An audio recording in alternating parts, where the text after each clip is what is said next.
네, 계속해서 로마서 8강 2부 이어가도록 하겠습니다. 우리는 현재 사도 바울이 로마서 8장에서 네 가지 질문을 통해서 넉넉하게 이긴다는 것이 무엇인지에 대해서 네 가지 질문을 하고 네 가지 질문에 대한 답을 하면서 이야기하고 있다. 그래서 우리 8강 1부에서는 이제 첫 번째 질문에 대해서 살펴보았고요.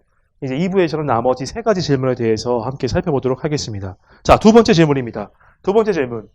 누가 능히 하나님께서 택하신 자들을 고발하리요? 라고 이제 묻습니다. 제가 로마서 8장 33절 다시 한번 읽어드릴게요. 누가 능히 하나님께서 택하신 자들을 고발하리요? 의롭다 하신 이는 하나님이시니 라고 되어 있어요. 누가 능히 하나님께서 택하신 자, 즉 우리들을 누가 능히 고발하겠느냐라고 물어봅니다. 고발하겠느냐. 여러분, 고발하는 사람이 누굴까요? 우리를 고발하는 사람. 우리를 죄 있다고 고발하는 사람 누굴까요? 네. 사탄이죠, 사탄. 사탄은 우리로 하여금 우리에게 죄가 있다라고 고발하고 또 고발에 또 다른 말로 쓰면 참소하는 자. 성경에 참소한다라는 표현도 있거든요. 고발하는 자, 참소하는 자가 바로 사탄입니다, 사탄. 마치 이런 거죠. 나는 네가 지난 여름에 여름밤인가요? 여름에 한 일을 알고 있다. 뭐 이런 거죠. 그러니까 우리로 하여금 우리 마음 가운데 계속해서 어떤 정죄감, 죄책감, 그걸 계속 우리에게 주는 자. 우리 마음 가운데 계속, 야, 너 그거 죄잖아. 계속해서 죄책감을 부어주는 자. 네, 그 존재가 바로 사탄이라는 거예요, 사탄. 그러면서 그 정죄감과 죄책감이 왔을 때, 계속해서 밀려올 때 우리의 반응은 어떻습니까? 네. 이런 경우 없으세요? 죄책감이 너무 심해서 난 이제 안 돼. 나는 원래부터 그런 놈이었어. 내게 희망이 있을까? 그러면서 성경에 계속 멀어져요. 아무리 봐도 안 들어와요. 그냥 계속 무거운 마음밖에 없고 난 이래서는 이것밖에 안 되나? 계속 이런 마음이 들죠. 그 마음 누가 주는 거예요? 네. 우리를 계속 죄 있다고 고발하고 참소하는 자. 네, 바로 사탄이 우리로 하여금 정죄감과 그리고 죄책감을 우리에게 계속해서 줍니다. 근데 사탄이 이것을 어떻게 이용하는지 제가 한번 말씀드릴 테니까 요거를 예를 들어서 좀 설명해 볼게요. 사탄은요, 요거를 우리로 하여금 우리를 고발하고 참소하는데 그래서 우리에게 정죄감과 죄책감을 주는데 이렇습니다. 완벽주의. 완벽주의 하면 또 떠오르는 단어가 뭐죠? 결벽증. 이 두 가지를 이용해서 우리로 하여금 계속해서 낙심케 만들고 좌절케 만들어요. 즉 이런 거죠. 내가 죄에 대해서 정말 완벽하지 않으면 안 된다라는 그 마음을 계속해서 줘요. 뭔가 하나라도 무너지면은 난 그래서 안 돼. 이런 식으로. 결벽증도 마찬가지예요. 결벽증이 뭐예요? 완벽하게 깨끗한 것을 추구하는 사람들이죠. 그러니까 내가 나한테 조그만 거 이 5점이라도 남아도 괜찮아. 살 수 있는데 그게 아니라 그것으로 인해서 못 살게 만들어 버리는 거예요. 이 두 가지를 이용해서 우리로 하여금 계속 힘들게 만드는 게 사탄입니다. 자, 예를 들어 볼게요. 여러분 새 학기에 새 학기에는요. 그러니까 책도 새로 받고 또 노트도 새로 받아요. 그래서 이제 다짐을 하잖아요. 이번에는 강의하는 거, 우리 로마서 강의하는 거 내가 한번 잘 써봐야지. 혹시 여러분 1강부터 8강까지 계속 쓰신 분 계십니까? 근데 혹시 이런 분들 계세요? 쓰다가 중간에 못 썼어요. 그래가지고 근데 못 쓰면 못 쓰는 거 하고 그냥 계속 쓰면 되는데 그게 아니라 그냥 그다음부터 안 써버리는 거예요. 못 썼으니까. 이게 어떤 거냐면 그러니까 그냥 못 쓴 건 냅두고 계속해서 다른 거 쓰면 되는데 이 못 쓴 것 때문에 그냥 아예 포기해버리는 거예요. 즉 이것을 죄하고 연결시켜 볼까요? 내가 어떤 죄 때문에 내 마음이 아파요. 그래서 그게 나를 계속 찔러요. 근데 그거를 넘어서서 다시금 일어서서 가면 되는데 계속 여기에 붙잡혀 있어서 다른 거 다 포기해버리는 거예요. 내가 새 생명, 거듭난 삶, 이거 할 수 없다라고 다 포기해버리는 거예요. 그게 누가 하는 짓이에요? 얘가 하는 짓이에요. 근데 여러분, 저는 여러분들에게 이런 얘기를 해주고 싶어요. 저도 여기에 많이 휩싸여 있었어요. 그러나 우리 그리스도인들에게 좀 필요한 게 있어요. 이건 조금 이해하시려는지 모르겠는데 우리 그리스도인들에게 필요하고 하는 거는 이거예요. 네, 여기 오해함이 없어야 되는데 뻔뻔스러움이 있어야 돼요. 뻔뻔스러움. 자, 제가 좀 설명을 해볼게요. 저에게는 이제 자녀가 3명이 있어요. 첫째, 둘째, 셋째.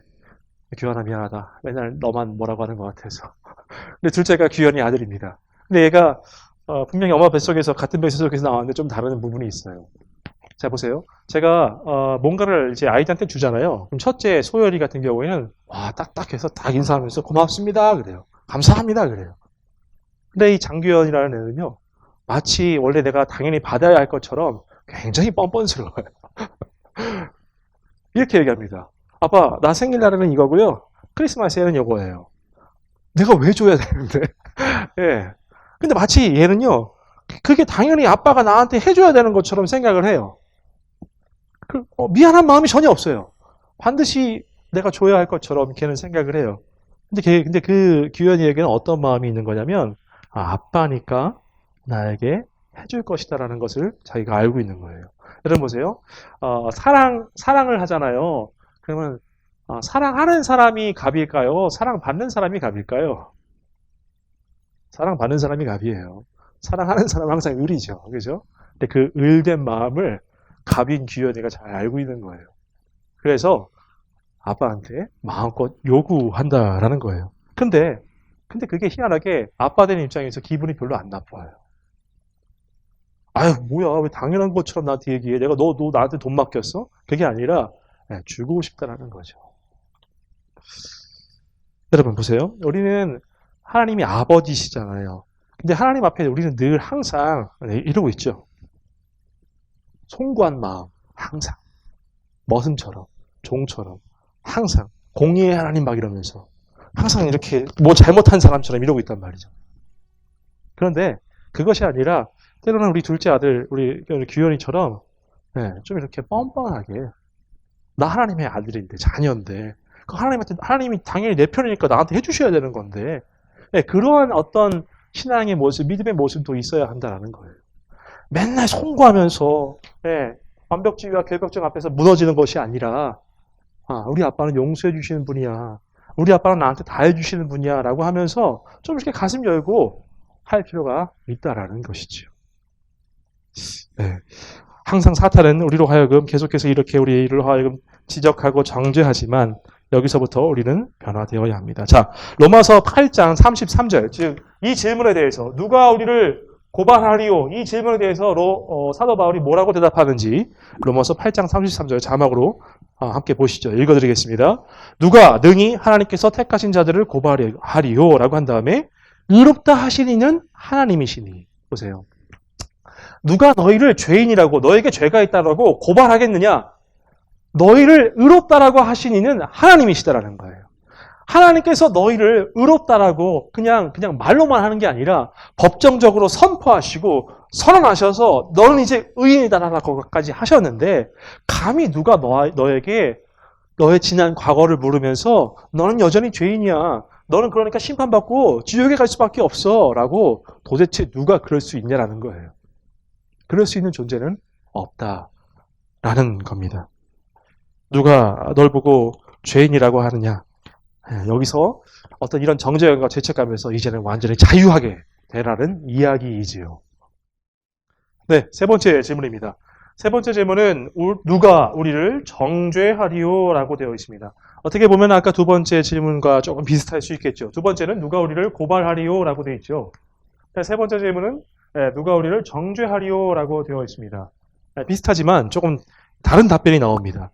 로마서 8장 34절 한번 보시지요. 누가 정죄하리요?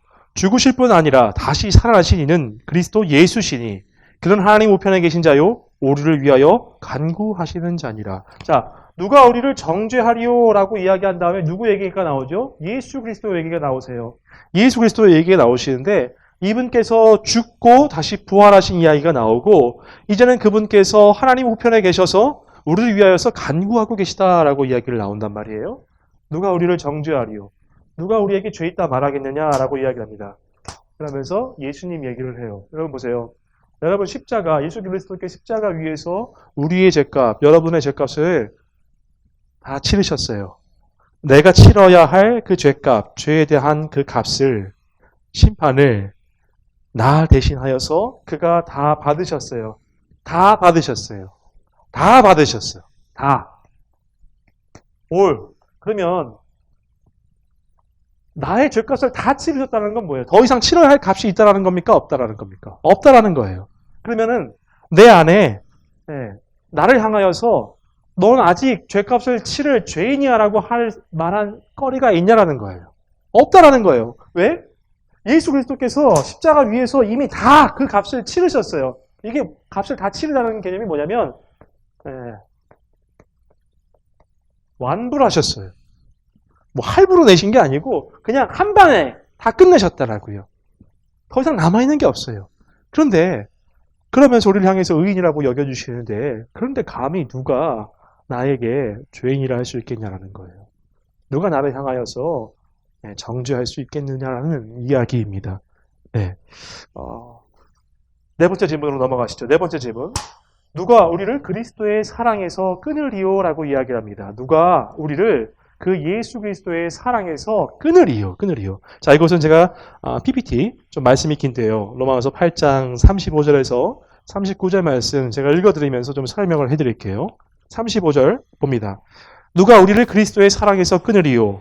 환난이나 곤고나 박해나 기근이나 적신이나 위험이나 칼이랴. 즉 환난이 오고 곤고 박해, 뭐 기근, 적신, 위험, 또 어떤 대적의 칼 이런 것들이 그리스도의 사랑에서 나를 끊어낼 수 있겠느냐 물어보는 거예요. 끊어낼 수 없다라는 것이지요.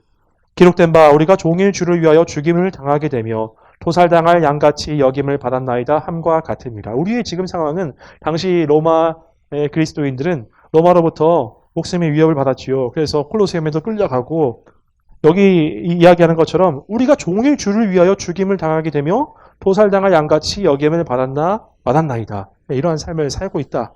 하지만 37절 그러나 이 모든 일에 우리를 사랑하시는 이로 말미암아 우리가 넉넉히 이기느니라. 넉넉히 이기느니라. 왜요? 이 모든 일에 우리를 사랑하시는 이 때문에 예수 그리스도 그분으로 말미암아서 우리가 넉넉하게 이길 것이다 라고 얘기하면서 38절 내가 확신하노니 사망이나 생명이나 천사들이나 권세자들이나 현재일이나 장래일이나 능력이나 높음이나 깊음이나 다른 어떤 피조물이라도 우리를 우리 주 예수 그리스도 안에 있는 하나님의 사랑에서 끊을 수 없으리라. 그 어떤 것이 온다 할지라도 예수 그리스도의 사랑에서 우리를 끊을 수 없다라고 이야기를 하는 거예요. 자, 이 말씀이 여러분들의 삶에서 좀 살아내줬으면 좋겠습니다. 그 사랑이 있기 때문에 어떤 위협이 나에게 찾아온다 할지라도 이 승리를 확신하는 여러분 되시길 소원하는데 37절에 보면은 우리가 이제 오늘 8강의 전체 주제라고 할 수 있는 넉넉히 이기리라. 넉넉히 승리하리라 라는 표현이 나옵니다. 자, 이 표현을 조금 더 이 표현에 대해서 우리가 정확하게 알기 위해서는 이 원어 성경에는 어떤 단어가 사용되고 있고 그 단어는 어떤 뜻인지에 대해서 조금 명확하게 알 필요가 있어요. 신약 성경 로마서는 헬라어로 기록되어 있는데 이 넉넉히 이기리라를 뜻하는 단어가 어떤 단어이냐면 제가 한글로 소리 나는 대로 좀 써볼게요.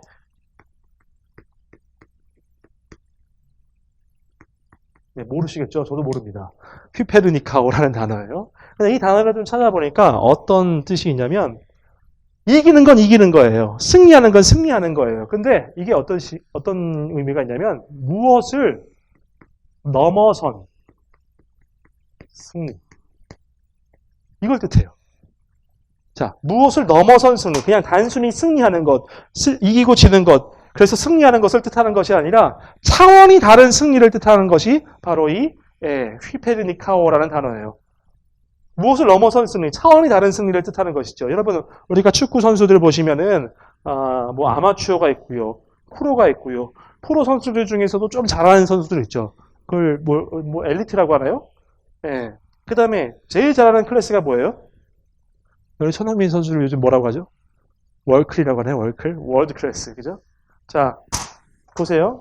그러면 우리는 축구 한다고 한다면 어디 쪽에 속한가요? 아마추어보다 좀 낫겠죠. 예. 뭐 아마추어 되시는 분도 있을 거예요. 보세요. 근데 여기서의 어떤 승리가 아니라 예, 월드 클래스, 즉 어떤 승리를 넘어선 승리의 어떤 초어, 어떤 수준을 넘어선 승리를 뜻한다라고 할 때 바로 이 넉넉히 이기리라라는 예, 표현을 사용합니다. 넉넉히 이기리라. 네, 넉넉히 이기리라. 이 말이 곧 승리하리라라는 건데 넉넉히 이기리라. 이것이 어떤 승리를 넘어선 승리, 즉 어떤 우리가 생각하는 수준의 승리가 아니라 차원이 다른 승리를 뜻한다라고 이야기를 했습니다. 근데 이거를 제가 좀 예를 들어서 한 가지 이야기를 통해서 좀 여러분들이 좀 쉽게 이해할 수 있게 한번 설명해 보도록 하겠습니다. 어떤 나쁜 짓을 하고 네, 도망간 어떤 도망자가 있었어요. 근데 이 도망자를 검거하기 위해서 수사관들이 이제 막 그를 찾습니다. 근데 이 도망자가 벌써 해외로 도피한 이후였어요. 그래서 이제 수사관들이 인터폴에 연락을 해서 인터폴을 통해서 이 범죄자를 한 120일 정도 만에 검거를 합니다. 근데 중국같이 쫓아가가지고 거기서 이제 검거를 하게 되었어요. 근데 여러분 아시겠지만 범인을 이렇게 붙잡는 사람, 즉 수사관도 참 범인을 잡기 위해서 고생하고 힘들지만 범인도 힘듭니다.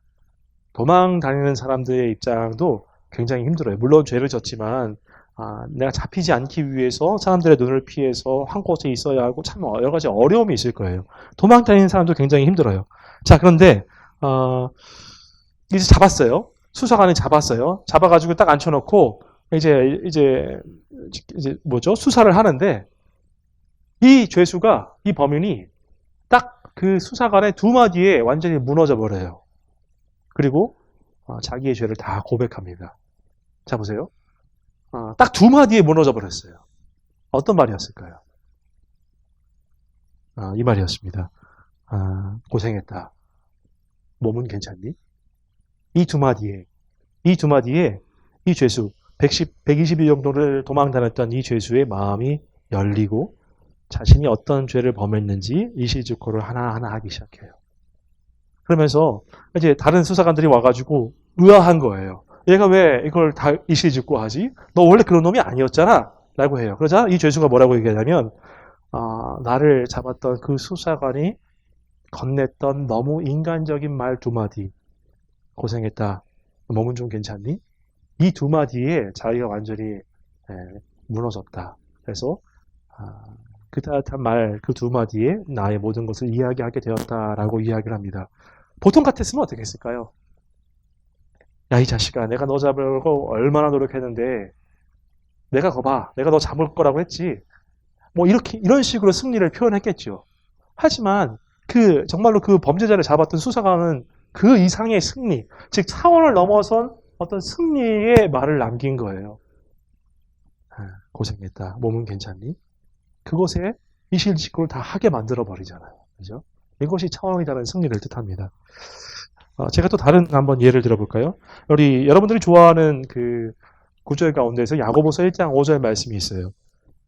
자막으로 보세요. 너희 중에 누구든지 지혜가 부족하거든 모든 사람에게 후히 주시고 꾸짖지 아니하시는 하나님께 구하라. 그리하면 주시리라. 즉 지혜가 부족한 자는 구하라. 그리하면 주실 것인데 후히 주시리라라고 얘기를 해요. 후히 주시리라. 근데 여기서 후히라는 뜻을 후히 주신다고 하니까 굉장히 많은 사람들이 참 위로받고 격려되어지지요. 근데 이 후히라는 뜻을 조금 더 자세하게 원어 성경에서 살펴보면 많다, 어떤 많은 개념보다는 좀 다른 개념이 있어요. 그것은 전심으로라는 뜻이 있어요. 두 마음으로가 아니라 전심으로. 그러니까 이게 뭐냐면은 하나님께서는 너가 이렇게 하면 줘야지라고 하지 아니하시고 그냥 주고 싶은 마음만 있는 거예요. 마치 이거 아니면 할 일이 없는 분처럼 구하기만 해봐라. 내가 너한테 줄게. 이 후히 주신다는 것은 바로 전심으로 그것만 생각하시면서 기다리고 계신다는 뜻이에요. 하나님은 참 얘가 참 많이 힘들 텐데 빨리 나한테 구하면 내가 줄 텐데 라는 마음으로 기다리고 계신다는 것이죠. 조금 더 다른 표현을 또 통해서 한번 예를 들어볼까요? 규현이가 아까 이제 우리 부정적인 예를 들었으니까 긍정적인 예를 들어보겠습니다. 숨바꼭질을 굉장히 좋아해요. 숨바꼭질. 그래서 저는 집에 가면 맨날 숨바꼭질을 해야 돼요. 그래서 꼭꼭 숨어라, 머리카락 보일라 하고 막 숨습니다. 근데 이제 걔가 숨을 때가 있고 제가 숨을 때가 있어요. 근데 이제 보통 본인이 숨는 걸 굉장히 좋아하는데 숨다가 지치면 저보고 숨으라고 합니다. 그럼 제가 숨어요. 근데 정말로 복수해야지 하면서 아무도 안 보이는 곳에 숨는 게 아니라 좀 보이는 곳에 숨어요. 얘가 좀 잘 찾을 만한 곳에. 그래서 이렇게 화장실에 들어갑니다. 문만 열면 보이는 곳에. 그래서 이제 규현이가 막 찾아요. 어디 갔지 어디 갔지 막 하면서 찾아요. 근데 아빠의 마음은 어떤 마음일까요? 그래, 네가 나를 찾나 봐라. 이 마음이 아니고 아빠의 마음은 빨리 이렇게 들켜주고 싶은 거예요. 빨리 찾아라 하고 싶은 거죠. 그죠? 그 마음이 있습니다. 그러니까 제가 이걸 설명을 왜 하냐면 이런 거예요. 승리를 넘어선 승리, 그리고 이 승리 뒤에는 한 가지 또 하나가 붙는데, 사랑.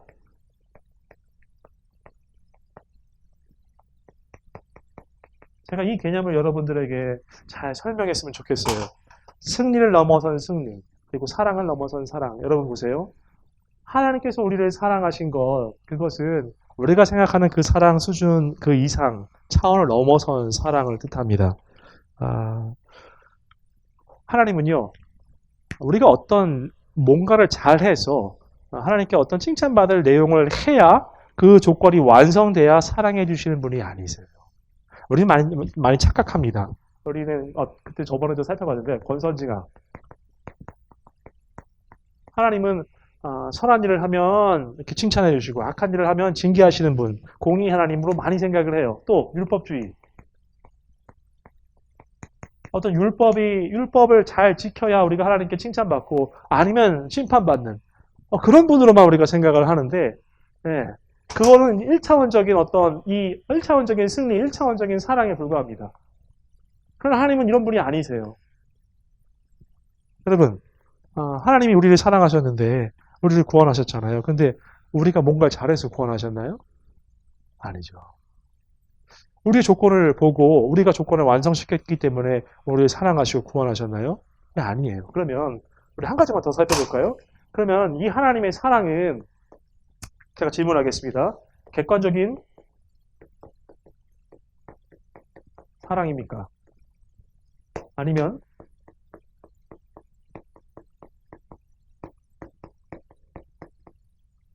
이 하나님의 사랑은 객관적인 사랑이에요? 주관적인 사랑이에요? 객관적인 사랑이라 하면 사랑할 만한 조건이 있기 때문에 누가 봐도 객관적으로 인정할 만한 사랑, 그래서 사랑받을래야 그래서 사랑해 주신 거예요. 근데 여러분, 우리는 하나님의 사랑은 객관적인 사랑이 아니었어요. 우리는 사랑받을 만한 조건이 아무것도 없었다고요. 근데 우리가 구원받은 것을 봤을 때에 나에게 아무런 조건도 자격도 없는데 나를 구원하시고 또 나를 사랑해 주셔서 내 모든 것들을 다 이끌어 주시겠다라고 하시고 내가 너로 하여금 승리하겠다라고 말씀하신 그걸 봤을 때에 하나님의 사랑은 지극히 주관적이고 절대적으로 주관적인 사랑이라고 할 수 있는 것이죠. 사랑할 만한 것이 아무것도 없는데 사랑하신다.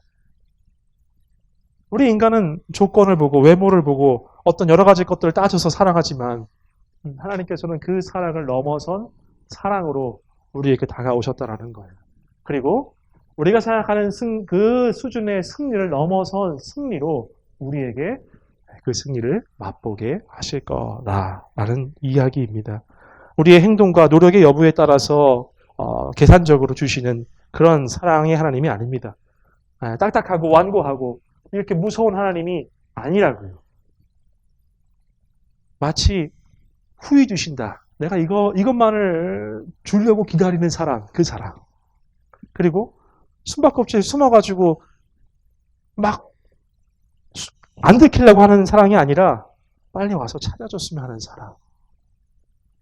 그 사랑이 바로 이 사랑이라고요. 좀 이해가 되시나요? 하나님의 사랑은 바로 이런 사랑이에요. 자, 로마서 8장 37절에 제가 읽어보겠습니다. 그러나 이 모든 일에 우리를 사랑하시는 이로 말미암아 우리가 넉넉히 이기느니라. 넉넉히 이기느니라. 사랑하는 여러분, 이제 8강을 좀 마무리하려고 합니다. 제가 8강을 시작하면서 안다라는 개념이 무엇인지에 대해서 좀 설명을 했어요. 아는 것은 우리가 지식적으로 아는 것이 아니다. 아는 것은 온전히 아는 것인데 그렇다고 한다면 지식을 넘어서는 무엇이 있어야 한다. 그 무엇은 뭐였죠? 네, 지식을 올바르게 사용하고 또한 실천하는 것까지 가야, 예, 그래야 아는 것이었어요. 그죠? 여러분, 제가 지금까지 네 가지 질문에 대해서 설명을 했습니다. 넉넉히 이기리라 라는 이것을 설명하기 위해서 사도 바울이 네 가지 질문과 네 가지 답을 달아서 이야기를 했어요. 혹시 여러분, 이것이 여러분들에게 어떻게 다가오셨어요?